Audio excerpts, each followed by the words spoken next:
Trabalho de Robótica 2, Matemática Inversa, Hernando de Oliveira. Introdução. No desafio 1, então, agora, o que consiste, tá? Eu vou ter uma orientação, eu vou ter que dizer uma posição, né, do meu efetuador e uma orientação previamente dita. E pela relação da cinemática inversa, eu vou conseguir ter as variáveis disjuntas ali específicas para que o robô consiga, o efetuador aqui, consiga atingir aquela posição desejada com aquela orientação também desejada previamente. Então, isso que consiste. Então, o que é uma coisa importante, então? Então, a gente vai resolver, né, pela cinemática inversa, esse problema. Então, o problema da cinemática inversa, ele vai como eu falei, ele consiste em encontrar os valores das variáveis disjuntas, né, que são necessários para levar o efetuador para uma posição em uma orientação desejada. Ou seja, se eu saber ali a posição x, y, z do efetuador em relação ao sistema de coordenadas da base e a orientação desejadas, eu vou ter que ir atrás das variáveis disjuntas para que isso ocorra, como eu falei. O exemplo dado, né, ele tem 6 juntas, por isso então ele tem 6 graus de liberdade. Essas variáveis disjuntas, elas podem ser prismática, né, ou rotacional. Prismática, então, vai ser, essas variáveis juntas vão ser deslocamentos, e se for rotacional, né, essas juntas vão ser ângulos. Então, o que consiste, tá? A primeira tentativa que, por exemplo, vista até em aula, a primeira tentativa foi uma solução analítica, tá? Porque, por exemplo, eu tenho a posição e eu tenho a posição que eu quero o meu efetuador e tenho a orientação do mesmo que eu quero que ele fique em relação ao sistema da base. E com isso eu vou achar lá os meus tetas, que é as variáveis disjuntas. Só que se eu for fazer isso analiticamente, até o professor demonstrou em aula, né? Se eu for fazer isso analiticamente, eu vou ficar com muitas variáveis, com muitas equações, né, para resolver. E algumas delas, a maioria delas, elas são até equações não lineares. Então, às vezes, eu vou ter que utilizar cálculo numérico para conseguir obter essa resposta. Então, o que foi resolvido fazer, né? Dividir esse problema em duas partes, uma de posição, uma cinemática inversa de posição e outra de orientação. Então, isso se chama desacoplamento cinemático, tá? Então, vou dividir em dois problemas menores, que são um deles a cinemática inversa de posição e a outra cinemática inversa de orientação. Então, eu vou resolver um problema mais complexo em dois problemas mais simples, mas nota, eu só consigo fazer isso se eu só consigo simplificar desse jeito se as últimas três juntas se interceptam em um único ponto, que é o caso ali das três últimas juntas desse robô. Então não é qualquer caso aí que eu consigo separar em cinemática de posição inversa em duas partes, entendeu? Então para esse problema eu consigo, então para o problema do robô antropomórfico. Cinemática inversa de posição. Então primeiramente eu vou começar falando da cinemática inversa de posição, que é eu achar as três primeiras variáveis ali de juntas. Essa cinemática é assim chamada porque consiste no cálculo de Q1, Q2 e Q3, que são as três variáveis juntas do robô, que são os primeiros três ângulos ali de rotação, porque aqui nesse caso são 6 juntas rotacionais. Então, antes de qualquer coisa, eu preciso ter definido qual a posição desejada, né? Tu tem que saber ali os elos, né? Ali as construções, ali o tamanho tamanho ali do braço do robô, entendeu? O tamanho ali da parte ali do ombro. Então tem que saber todas as dimensões construtivas dos elos, né? E tu tem que saber a posição e a orientação que tu quer deixar o teu efetuador. Tá? Ali, a partir disso é possível estabelecer as coordenadas do centro do pulso do efetuador, que é usado posteriormente para calcular Q1, Q2 e Q3. Então, primeiramente, né, a gente vai se concentrar ali da base até o pulso, e depois para o cálculo ali das outras variáveis disjunta, o resto. Então é isso que está representado aqui, né?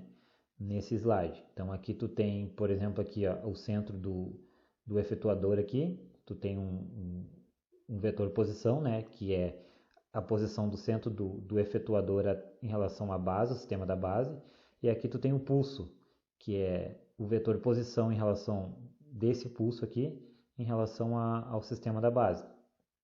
Então, foi isso que eu falei aqui, ó. Representa o centro do pulso do efetuador, esse vetor posição, né? Esse OC aqui é como se fosse um ponto, e esse DOC é como se fosse um vetor posição em relação aqui, tá? E esse D6 aqui, né? Ele nada mais é que esse tamanho aqui, né? Isso aqui é uma limitação construtiva do próprio robô, que nada mais é a distância do centro do pulso até o centro do efetuador. Então isso vai ser muito importante para a gente calcular as 3 primeiras variáveis de junta. Tá, então como esse cálculo ele é feito, né? Então para o cálculo de OC, tá, é necessário usar a soma vetorial, tá? Que são os dois ali vetores posições, que são esses aqui, ó, que são esses do centro aqui do pulso em relação à base, esse vetor posição, e esse do centro do efetuador em relação à base, tá? O que acontece, né? Olhando ali, ó, olhando no desenho anterior, a gente sabe, ó, que a distância, né, lá do centro do efetuador em relação ao sistema zero é igual, é um vetor posição, né? Se eu somar esses dois vetores, por exemplo aqui, ó, esse vetor, né, mais esse vetor, ele gera esse vetor, foi exatamente o que está dizendo. Ou seja, se eu somar esse aqui, vetor posição, que é o vetor posição em relação ao pulso, em relação à base, somando com esse vetor aqui, ó, eu obtenho esse vetor aqui, é exatamente o que está escrito ali. Só que o que acontece aqui, né? Esse aqui, ó, o C, que é o centro do pulso, ele já está em relação à base. Então, beleza. Já esse efetuador que é o que eu quero, que é esse vetor posição aqui, ele já está também em relação à base. Só que aqui, ó, esse carinha aqui não está em relação à base. Então esse carinha tem que ficar todos, para mim conseguir somar, fazer uma soma vetorial aqui, tem que ser todos em relação ao mesmo sistema, que seria a base aqui. Então para isso eu tenho que usar essa matriz de rotação aqui, ó. Então esse aqui seria o módulo, seria o tamanho do braço, que é o módulo desse vetor aqui. Essa matriz de rotação aqui, que é a matriz de rotação do sistema 6 em relação ao zero, ou seja, para mim conseguir transformar esse vetor aqui, tá? Que está em relação ao sistema 6, por exemplo, tem orientação, esse vetor tem que ficar em relação ao sistema 0. Então, para isso, eu tenho que usar essa matriz de transformação aqui. E o que é isso aqui? Isso aqui seria um versor, como se fosse um versor lá da física. 0, 0 e 1. Seria como o efetuador ficaria embaixo. Por exemplo, aqui, ó, se tu fosse fazer um versorzinho aqui que tem módulo 1, ele é um vetor unitário, ele estaria apontando na direção z, aqui para baixo, por isso que aparece esse 1 aqui embaixo, ou seja, isso aqui é um versor que ele te dá a direção do vetor, isso aqui é o módulo do vetor e isso aqui ele está transformando o vetor ali, o vetor que estava em relação ao sistema 6 para um vetor em relação ao sistema 0 para eu conseguir fazer essa soma vetorial aqui. Então é isso que está dizendo aí, ó, no vetor 6 em relação ao sistema 0, que é isso que eu quero, que é isso aqui, ó. Temos representação do efetuador, sua forma vetorial. Isso é usado para determinar o vetor OC, foi exatamente o que eu expliquei ali.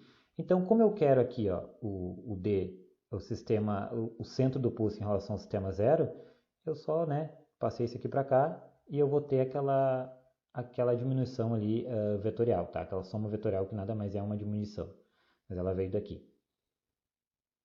Tá, então a gente tem então que esse vetor somado com esse vetor que eu expliquei ali, agora já está em relação ao sistema 0, ele vai dar esse vetorzinho aqui, né? Que é a soma vetorial desses dois. Exatamente o que eu botei ali, onde D6 é um módulo aqui que significa essa dimensão do elo aqui entre o centro do pulso até o centro do efetuador. Beleza. Então primeiro a gente vai descobrir as 3 variáveis de juntas, tá? As 3 primeiras variáveis de junta, que é o θ1, que é o θ2 e o θ3, tá? Então, para isso aqui, ó, a gente vai fazer um plano aqui no eixo x, no eixo da base, né? Que é o x e o y, tá? Então, é esse plano aqui do chão, né? Então, para isso, esse θ aqui é como se fosse aqui, essa base ela pode se movimentar assim. Então, a gente vai ter, mas o que é esse x e o que é esse y aqui, tá? E o que é esse z? Esse z, esse x e esse y, nada mais é, tá? Que, por exemplo, aqui, ó, esse ponto aqui são especificações, esses pontos aqui são especificações, são do pulso, né? Em relação que eu quero, por exemplo, esse pulso aqui ele vai ter um x, vai ter um y e vai ter um z. Então, através dessas especificações da onde que está o pulso na parte espacial, eu consigo determinar esses tetas. Tá, então, primeiramente, tá, vamos olhar para o Q1. Para o Q1, que nada mais é que a variável de junta 1. Eu vou olhar só para a parte planar, que está aqui, tá? Então, eu vou ter um XC, que é um x do centro do pulso lá. Eu vou ter um YC, que é a variável y do centro do pulso. E esse aqui, ó, é o R, ó, que nada mais é que aqui é o θ1 que está aqui, que é a primeira variável de junta que eu preciso. De uma trigonometria básica, né? Eu posso usar aqui uma relação tangente, né? Porque esse valor eu vou ter, esse aqui o valor é um dado conhecido, um dado. Então eu vou ter o YC e vou ter um XC. Então se eu fazer a tangente desse ângulo aqui, depois fazer o arco tangente, eu consigo já determinar a variável de junta 1. É exatamente isso que eu falei aqui. Tá? Então assim, uma vez determinadas as coordenadas, aquele vetor anteriormente, é possível calcular os valores de Q1, Q2 e Q3. Então aqui, ó, foi exatamente o que eu falei aqui, ó. O θ1, né, nada mais é que o arco tangente, então a variável de junta 1 nada mais é que o arco tangente de YC sobre XC, aonde esse cara aqui está lá no pulso, né? Então isso é uma coisa importante. Então é bem fácil de entender, ó. Então o θ1 nada mais é que o arco tangente de YC sobre XC. Tá? Uma coisa aqui, para o MATLAB, tá, mas olha só, se isso aqui fosse no x positivo e o y positivo, seria fácil, seria aqui. Tá, mas se esse x fosse negativo, estaria para o outro lado lá, e se esse y fosse negativo, estaria para cá, ó, estaria o ponto aqui mais ou menos, ó. Estaria um ZC aqui, digamos que o ZC fosse positivo. Como que o MATLAB enxerga isso? Porque isso aqui, por exemplo, ele pode ser um dos quatro quadrantes possíveis. Então, para isso, o MATLAB ele usa essa função aqui, ó, função atan2. Então, tu entra com parâmetros, né, de y e de x, que são nada mais que são os parâmetros ali da base, do plano da base ali do sistema zero. Tu entra com esses parâmetros aqui e ele consegue distinguir em qual dos quatro quadrantes está aquela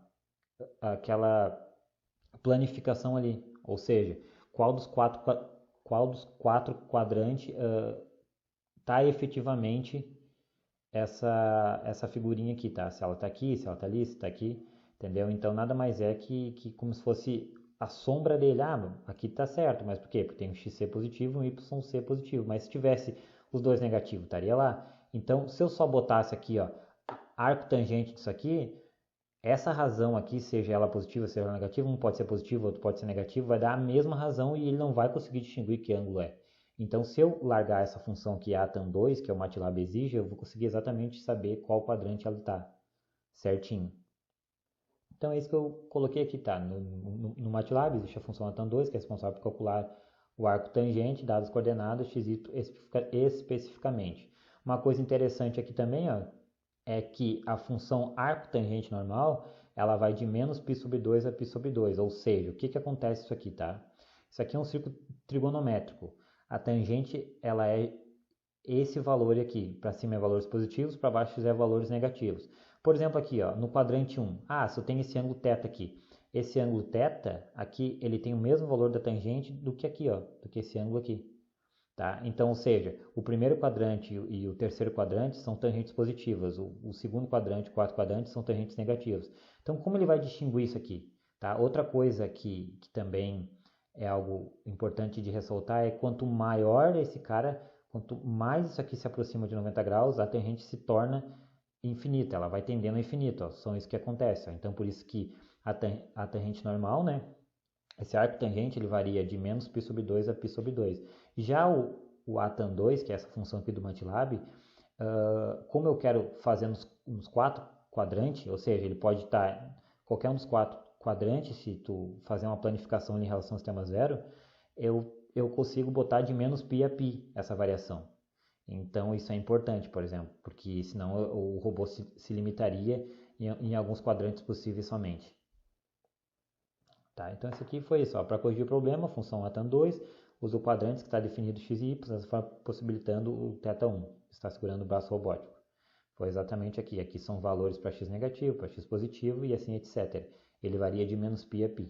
Tá? E essas são a razão dos dois. Tá? É y dividido por x. Então, continuando com a cinemática inversa. Tá? Então, agora a gente já tem esse ângulo aqui. Tá? Por isso que... Então, aqui, ó, só para lembrar. Por isso que aqui, ó, no θ1, né? Para descobrir aquele θ1, eu vou ter que botar o atan2 de entrar com o parâmetro y e depois com o parâmetro x, tá? Que são as coordenadas lá do pulso. Tá, beleza? Então aqui, ó, para o cálculo agora de Q2 e Q3, deve-se primeiro determinar o valor de R usando Pitágoras. Então assim, ó, esse R que está aqui, ele é paralelo a esse R que está aqui. Tá? Então vai ser importante. Como é que eu acho esse R? Eu vou ter XC, vou ter YC, né? Que é desse ponto aqui, né? Que está o pulso ali. Então eu faço a raiz, né? De XC ao quadrado mais YC ao quadrado, eu vou ter esse R aqui.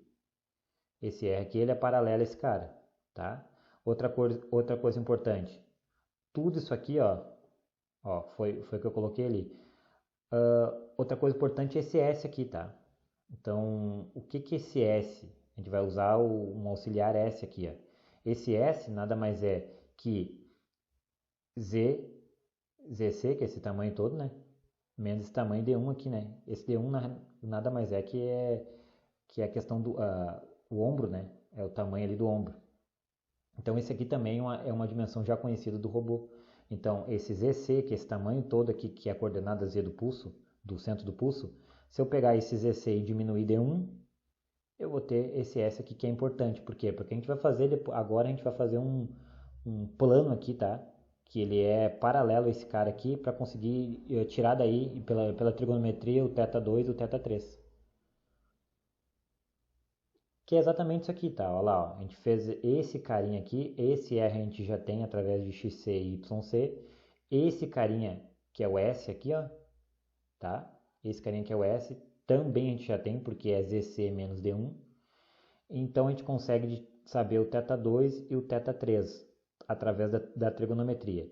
Essa ligação daqui até aqui, ó, também dá para a gente saber, porque nada mais é isso aqui que o Pitágoras em relação ao R e o S, tá? É o que eu vou falar nas próximas imagens. Tá, então vamos lá, tá? Vamos começar a obter esses ângulos θ2 e esse ângulo θ3. Então, primeiramente, tá? Vamos atrás desse θ2 aqui, tá? Para mim atrás desse θ2, eu vou atrás primeiro do beta, tá? Como é que eu acho esse ângulo beta? Pô, esse ângulo beta nada mais é que o arco tangente, né, de S sobre R. Então, isso aqui que eu coloquei. Por que eu vou atrás desse beta? Porque esse θ2 nada mais é que esse beta, que é tudo aqui, menos esse gama 1. Então, se eu souber o gama 1 e eu souber o beta, eu descubro o θ2, que é o que me interessa lá para a segunda variável de junto. Então, primeiramente ali, ó, em primeiro lugar, vamos achar aquele C ali, que vai ser preciso depois. Esse C aqui é barbada, é só fazer um Pitágoras de R ao quadrado e S ao quadrado. Esse S eu já sei, R eu também já sei de antes do outro Pitágoras lá do XC e YC. Tira a raiz desse cara e descubro o C. Beleza. Então foi o que eu disse. Se eu pegar esse beta e tirar o gama 1, eu descubro o θ2. Isso aqui foi os ângulos que eu chamei. Tá? Foi exatamente o que eu escrevi aqui. Então, como é que eu vou achar primeiro esse beta? Pô, esse beta aqui nada mais é que o arco tangente, né, de S sobre R. Então, se eu fizer esse beta aqui, se eu fizer qual é o ângulo cuja tangente é S sobre R, eu descubro o beta. É isso que eu estou fazendo aqui. Tá? Eu coloquei em atan2, né, para saber exatamente, para mim saber exatamente, para o problema, né, saber aonde qual quadrante está. Né? Foi aquela questão lá do MATLAB que eu falei. Então, mas isso aqui é uma tradução disso aqui. Eu entro com o parâmetro y, depois entro com o parâmetro x. E o beta vai me dizer exatamente qual quadrante está e calcular aquela tangente, aquele ângulo, calculando o ângulo. Tá? Beleza, então beta já está designado. Beta nada mais é o arco tangente de S sobre R. Sei isso aqui. Agora eu vou atrás de gama 1. Tá, gama 1, o que acontece? Eu vou atrás da lei dos cossenos. O que a lei dos cossenos diz? A lei dos cossenos diz que se eu tiver três lados, tá? E o ângulo oposto a um lado, por exemplo, eu tenho três lados, tá? De um triângulo. A lei dos cossenos serve para qualquer triângulo. Se eu tenho três lados de um triângulo, tá? E eu quero descobrir um ângulo oposto a um dos lados, eu posso aplicar a lei dos cossenos. Então foi isso que eu fiz, tá? Por exemplo, aqui, ó, eu quero saber esse gama 1. Tenho esse cara, porque isso aqui é um parâmetro, né? Isso aqui é o cotovelo até lá o centro do pulso. Então isso aqui eu tenho, isso aqui eu tenho. Então isso aqui já é conhecido. Esse aqui a gente já calculou lá através de Pitágoras. Então, como é que é a lei dos cossenos? É a ao quadrado, né? Beleza? Porque sempre o A ele vai ter que estar oposto lá ao gama 1, que eu quero descobrir lá, esse ângulo. Então vai ser A ao quadrado, né? Igual a alfa ao quadrado é igual a alfa 1 ao quadrado mais c ao quadrado, menos duas vezes os dois ângulos multiplicados, vezes o cosseno de gama 1. É o que eu botei aqui, ó. Alfa 2 ao quadrado igual a c ao quadrado, mais a ao quadrado, menos duas vezes alfa 1 vezes c, vezes o cosseno de gama 1. Então, isolando isso aqui, né, o que eu fiz isso aqui? Passei esse cara para cá, passei esse cara para cá e passei dividindo, só que esse menos foi para cima. Então, aqui ficaria negativo, fica positivo, e aqui ficaria os dois negativos, tá? Aqui, ó, ficaria positivo, né? Aqui ficaria negativo e aqui ficaria negativo. Então, o C e o A1 que ficaria negativo, eles ficam positivos, ó. Por quê? Porque esse sinal aqui, eu coloquei aqui em cima, tá? Então, o cosseno do gama 1 nada mais é que isso aqui. Beleza. Só que eu não quero cosseno, né? Eu quero saber o ângulo, eu quero saber o gama 1 para pegar o beta, diminuir de gama 1 para saber o θ 2. Então, o que eu fiz ali? Ó? Fiz o arco cosseno. Só que no MATLAB, tá? A gente usou o atan 2 de volta, tá? Desse cara aqui, tá? Eu sei que nós usamos aqui um jeito mais fácil, tá? De dizer para o MATLAB, mais rápido, tá? Meio que uma engembração, tá? Mas só para o que eu fiz aqui. Esse carinha aqui da onde saiu? Pô, eu sei que pela relação fundamental da trigonometria, o seno do ângulo quadrado mais o cosseno do ângulo quadrado é igual a 1. Então eu sei que o seno ao quadrado, o seno é igual a raiz de 1 menos cosseno daquele ângulo. Então o que eu sei? Eu sei que a tangente é seno por cosseno.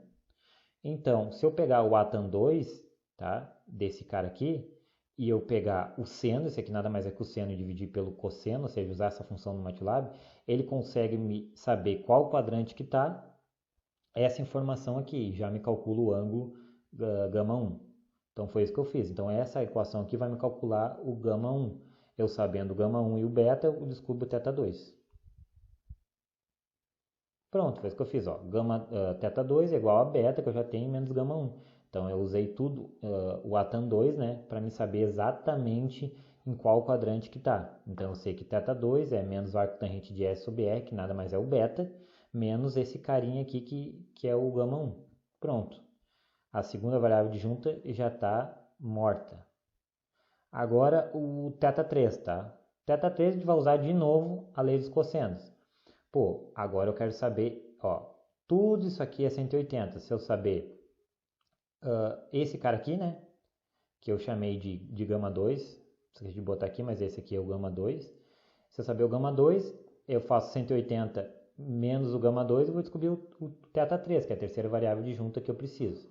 Tá, então em primeiro lugar, vamos, né? Como eu quero descobrir esse cara aqui agora, eu tenho que começar com esse cara. Então eu sei que c ao quadrado é igual a alfa 1 ao quadrado mais alfa 2 ao quadrado, menos duas vezes esses dois multiplicados, vezes o cosseno do ângulo contrário que eu quero descobrir. Beleza, então o que eu fiz? Botei para o outro lado lá, esse menos eu coloquei aqui em cima, esse cara que seria positivo fica negativo, os outros dois que seriam negativos ficam positivo.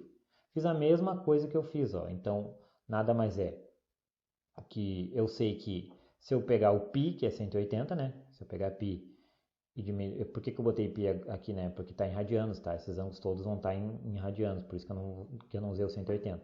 Então, se eu pegar o π e diminuir desse ângulo aqui, ó, que é o gama 2, eu descubro o θ 3. Foi isso que eu fiz, ó. Π é igual a esse cara, né?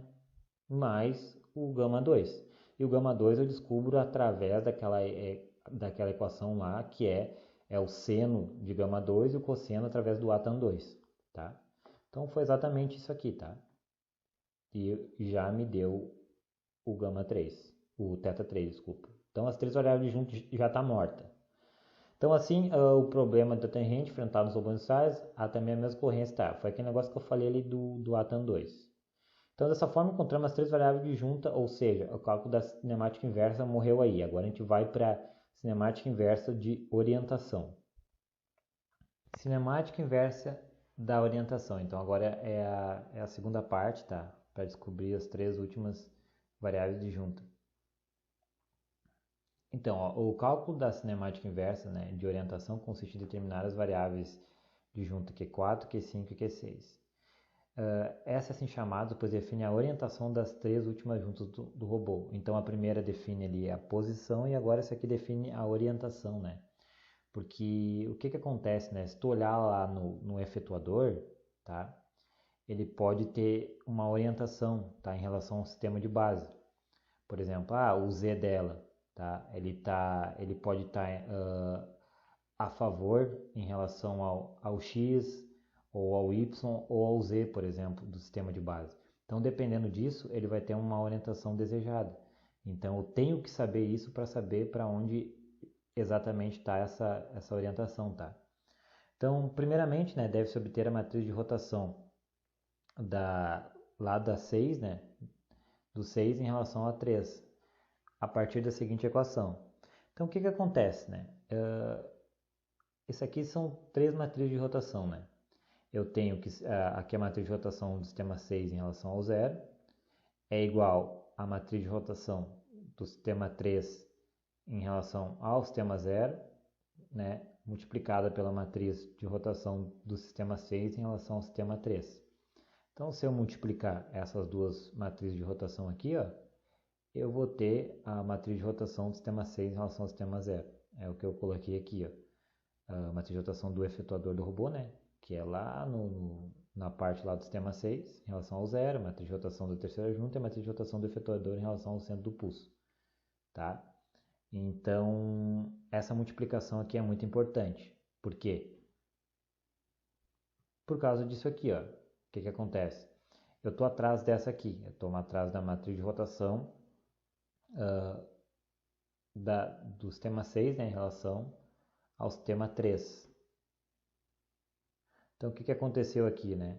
Se eu pegar sistema 6 em relação ao 3, se eu passar isso aqui dividindo, mas o que é passar dividindo, tá? Na realidade, eu vou multiplicar, né, pela inversa dos dois lados, tá?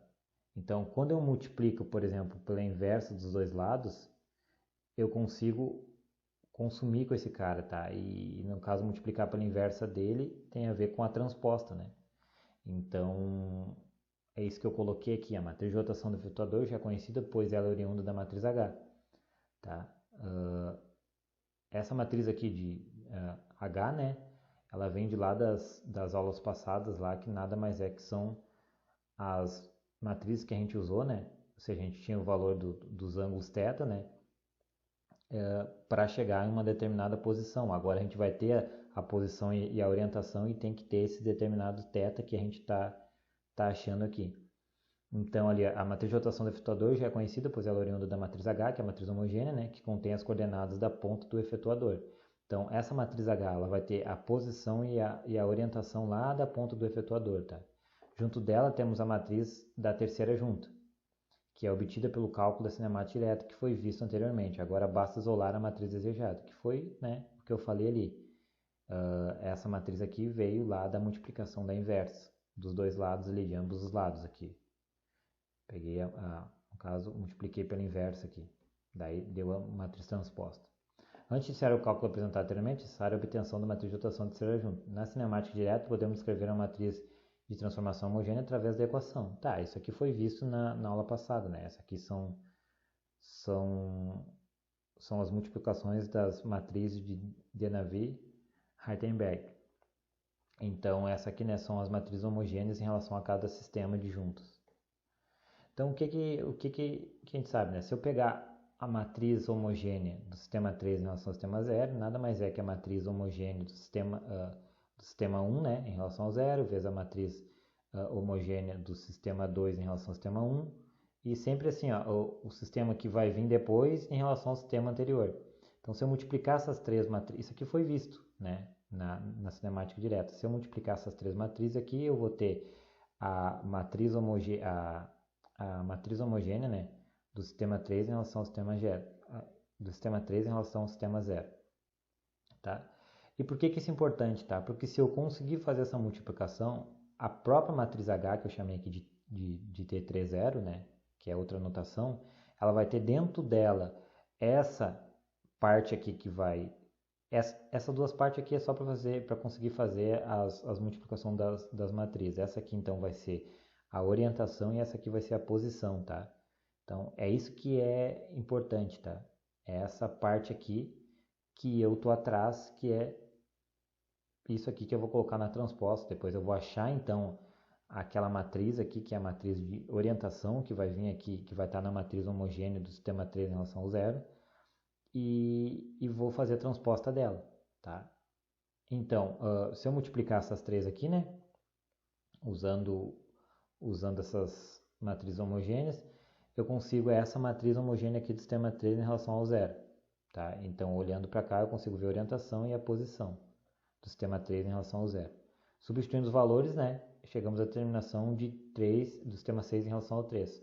Tá, essa aqui é aquela equação ali, né? Aquela multiplicação de matriz que eu tinha dito anteriormente. Agora, com a aqui eu consigo ver ela, ó. Eu faço a transposta, multiplico o sistema 6 em relação ao 0 e descubro a matriz de rotação do 6 em relação ao 3. Isso aqui é importante, que eu já vou dizer por quê.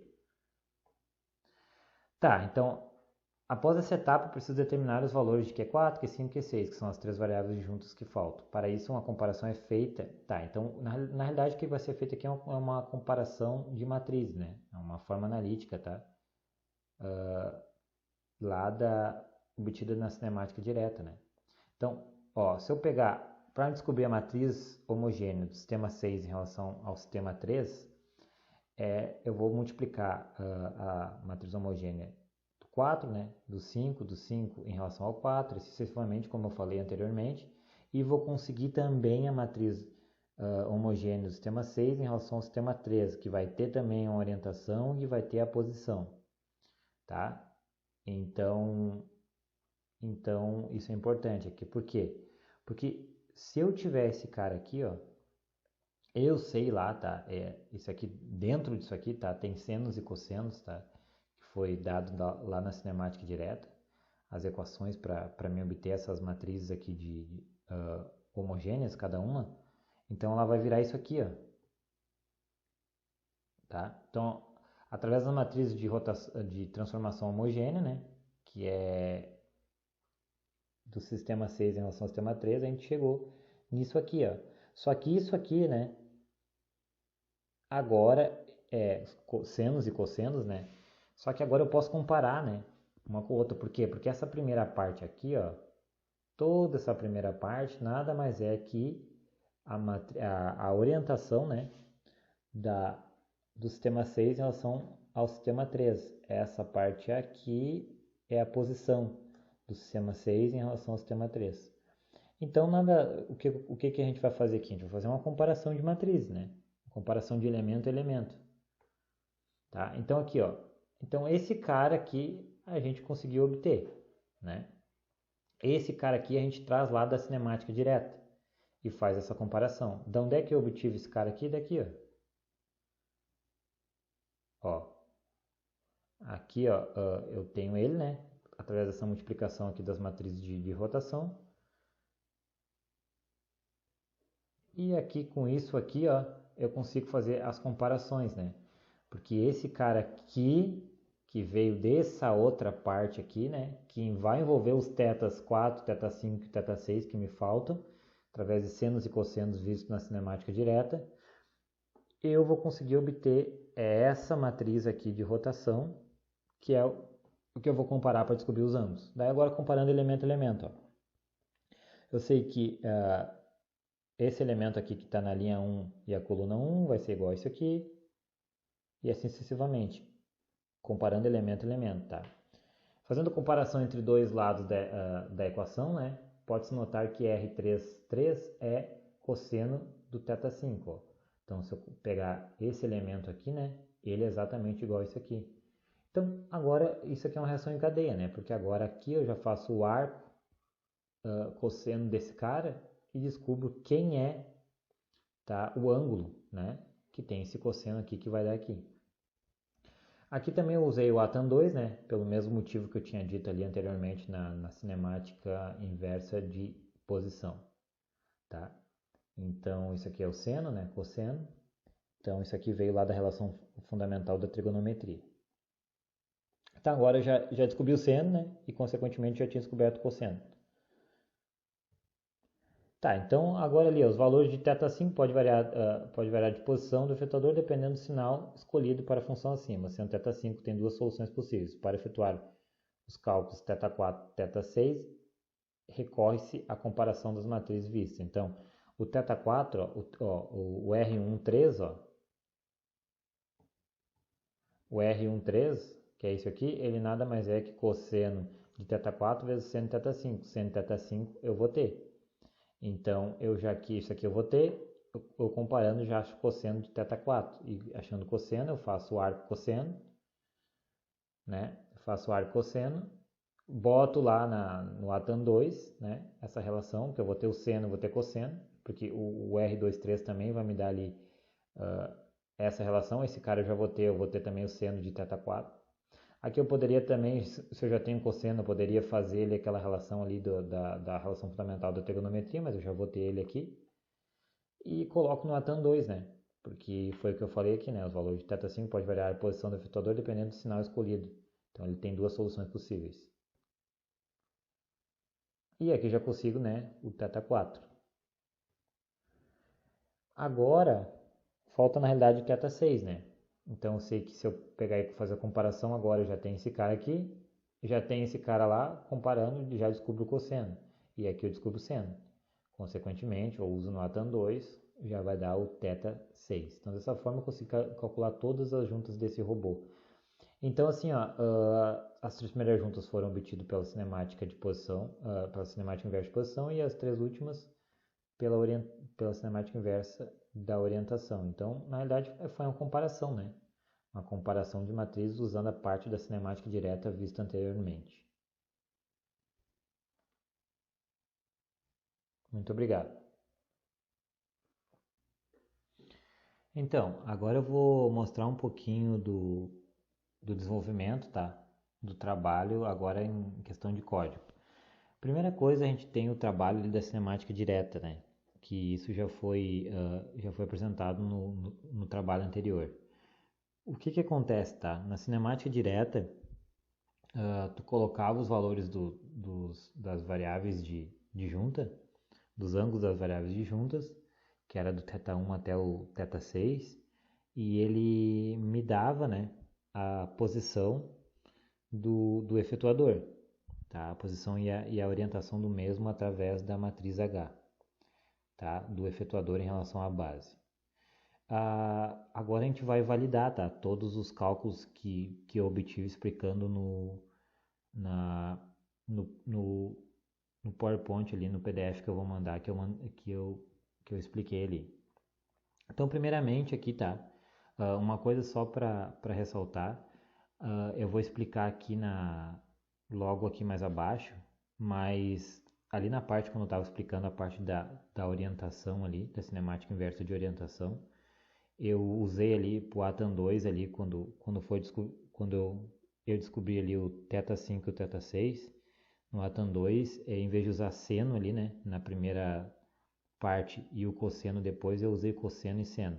Então só retificando, daí quando eu fui calcular aqui, eu usei o que eu tinha colocado no PDF e estava dando errado.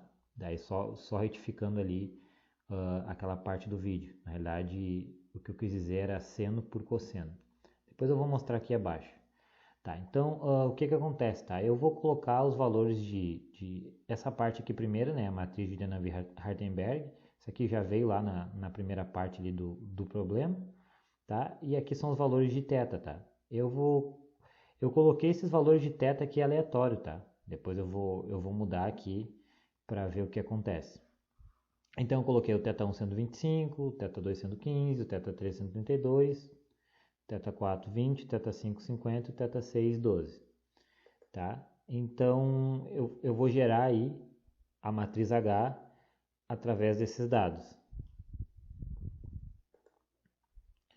Então essas matrizes aqui do lado, né, só para explicar, são as matrizes homogêneas, né, devido lá às multiplicações de um sistema posterior em relação ao outro, e ela me deu uma matriz H aqui, cuja aqui é essa parte aqui é a orientação, é a posição, né, x, y, z, e essa parte aqui, ó, é a orientação. Então, o que a gente vai fazer agora? Eu vou lá no meu programa da cinemática inversa e vou fazer essa validação. Primeiro eu vou dar uma explicadinha no programa da cinemática inversa. Vou colar aqui, né? Vou colar o que eu obtive lá na cinemática direta. Então, mas antes de tudo eu vou falar um pouquinho, tá? O que aconteceu aqui, tá? Essa aqui é a própria matriz H, que eu tirei lá da direta. Aqui, ó, é o vetor, né, deslocamento, tudo a matriz de rotação, tudo aquilo que eu expliquei lá, né, esse vetor de deslocamento do centro do pulso em relação ao sistema zero, como eu obtive, tá, tudo certinho, o θ1, tá, que é o atan 2 ali da parte lá daquela divisão ali, né, tudo que eu expliquei, que nada mais é que aquela razão ali, né, obtida lá, que é a planificação em relação ali ao sistema zero, o θ2, aqui, né, tudo o que eu expliquei lá no vídeo, que é o R lá, que veio na realidade da raiz quadrada lá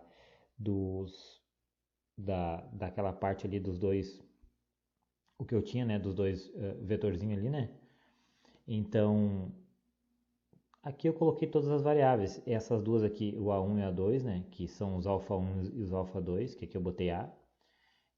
Eles são as dimensões lá do robô. O C, né, que é o S ao quadrado mais R ao quadrado. O R ao quadrado ele vem de xc ao quadrado mais yc, né, tirado a raiz, né. Como aqui está o quadrado, vai ser xc ao quadrado mais yc ao quadrado, que nada mais é xc, yc e zc, que são o ponto lá relação do centro do pulso. C é raiz disso aí, tá? Aqui beta nada mais é que arco tangente, né, de S sobre R, tá? Foi exatamente o que eu estipulei aqui, o cosseno, tá, de gama 1, aquele gama 1 que eu estipulei, isso tudo eu coloquei lá, que eu expliquei, tá? θ2, θ3. Então, o que tem um pouco diferente aqui, ó? Aqui, na realidade, então, aqui, ó, até eu calcular o θ3 é a cinemática inversa de posição, tá? As formas que eu coloquei aqui é exatamente as formas que eu expliquei lá no slide, lá no PDF que eu mandei. A partir daqui, tá, começa a parte da cinemática direta cinemática inversa de orientação, tá? Porque o que acontece? Essa matriz homogênea aqui, ó, do sistema 3 em relação ao sistema 0, elas precisam da matriz homogênea 1, da matriz homogênea 2, da matriz homogênea 3, tá? A matriz de transformação homogênea, né? 1, 2 e 3. E eu preciso usar aquela funçãozinha, né, lá do MATLAB, essa funçãozinha aqui. Então, do MATLAB para conseguir que ele consiga, né, fazer essa multiplicação. E aqui eu coloquei um for, né? É que nem foi o que eu expliquei no vídeo de cinemática direta, né? Eu coloquei esse for aqui para ele varrer, né, de 1 até 3, para ele conseguir fazer essa multiplicação aqui, tá? Aqui eu botei ali, esse aqui é a matriz de rotação do sistema 3 em relação ao zero, a matriz de rotação do sistema 6 em relação ao zero e a matriz de rotação do sistema 6 em relação ao 3. E a multiplicação deles aqui. Tudo eu expliquei bem certinho lá no vídeo. Então eu não vou me estender muito aqui, né? E vou fazer as validações. Aqui é o θ5, θ4, θ6. Aqui que eu falei, ó. Lá na parte do vídeo que eu estava explicando, lá nos slides, eu tinha cometido um equívoco, né? Eu botei aqui, ó, essa parte aqui de square, que é o seno, eu tinha botado aqui, ó, no lugar do cosseno. E aqui do cosseno eu botei aqui no lugar do seno. Daí eu não estava batendo as validações da cinemática direta com a cinemática inversa. Aí eu vi que tinha erro, fui ver aqui onde eu tinha errado, tá? E eu cometi um equívoco. Então lá, daí eu já arrumei e já vou mandar os PDF arrumados. Na realidade é seno por cosseno, tá? Então agora vamos fazer a validação, tá? Então eu peguei ali, então coloquei lá a matriz homogênea gerada na cinemática direta, né? E coloquei ela aqui. E agora a cinemática inversa, tá? Através desses cálculos todos que eu expliquei, ela vai ter que me dar a mesma posição e a mesma orientação que tinha lá na matriz H, gerando os tetas, tá? O que ele vai acontecer? Na realidade, eu entro aqui na cinemática inversa, eu vou entrar com a posição e com a orientação obtida na matriz, lá na cinemática direta, ele vai ter que me gerar aqueles tetas que eu coloquei lá, tá? Então vamos fazer isso agora.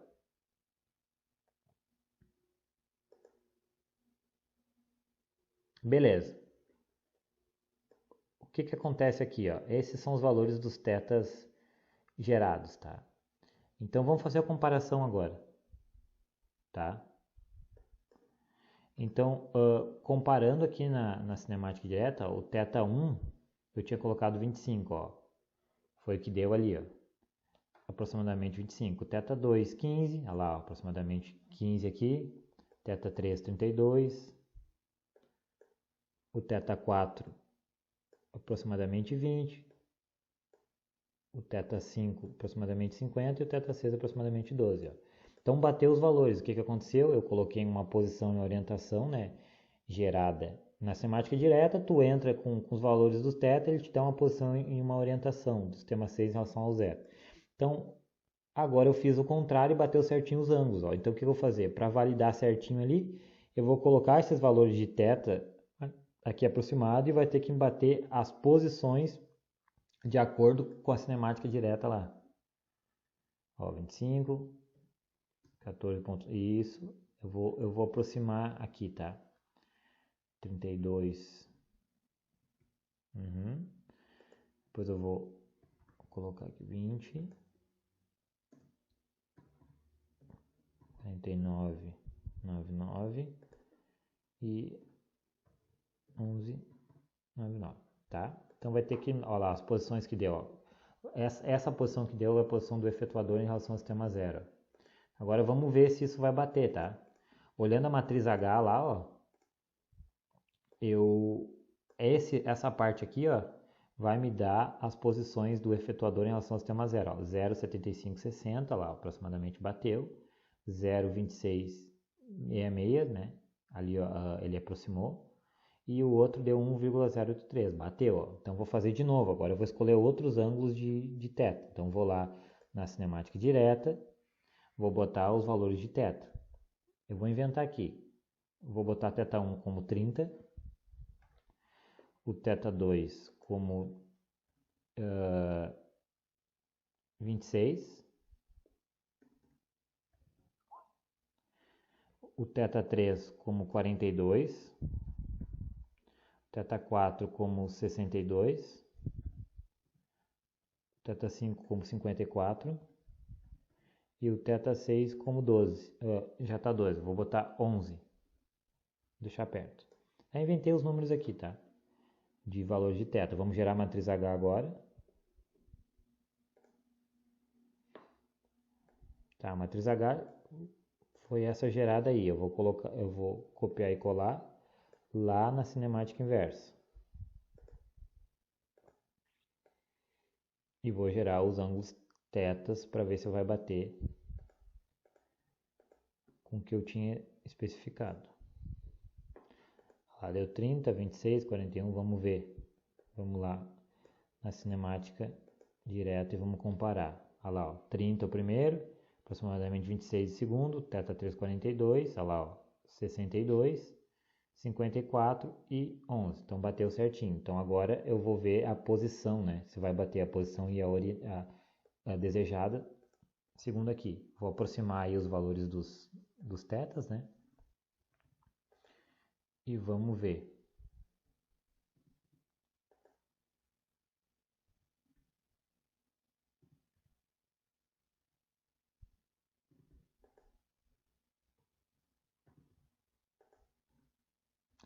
Beleza, então eu aproximei aqui, ó, deu aquela posição ali do efetuador em relação ao sistema zero, né? Em relação à base lá. E se tu comparar aqui na matriz H, ó, bateu certinho o valor. Ó. Aqui é o X, né? Aqui é o Y e aqui é o Z. E essa aqui é a orientação, tá? Vou fazer de novo. Vou lá na cinemática direta. Então, o θ1, vou botar 15. O θ2, 50. O θ3, 72. O θ4, 35. O θ5, 10. E o θ6, 24, tá? Vou fazer a mesma coisa, vou gerar a matriz H, beleza? Vou copiar lá no programinha lá que eu fiz da cinemática inversa. Vou gerar os tetas para obter essa orientação e essa posição. Beleza, ó, 15, 49, agora eu vou comparar lá com a cinemática direta. Lá na matriz H. Pronto, ó, 15, né, aproximadamente 15, θ2, 50, θ3, 72, θ4, 35, aproximadamente lá, ó, θ5, aproximadamente 10, θ6, aproximadamente 24. Então bateu certinho, agora eu vou lá testar para ver se a posição do efetuador vai estar onde eu quero.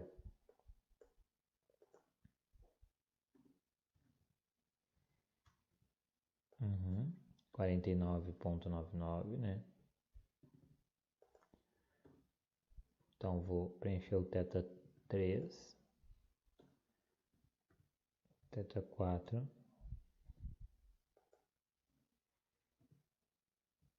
θ5 e o θ6. Daí deu aqueles valores ali, né? Ó, deu exatamente os valores, ó, bem próximos do x, né, para o y e para o z. Então realmente validou, tá? Então aquele programa aqui da cinemática inversa, né? Então todo ele aqui está especificado exatamente a mesma linha. A única coisa que esse fora aqui, né, que foi feito exatamente, que foi feito lá na cinemática inversa, direta, né, para conseguir multiplicar essas matrizes de transformação homogênea e bateu tudo e foi validado. Eu agradeço aí o trabalho. Muito obrigado.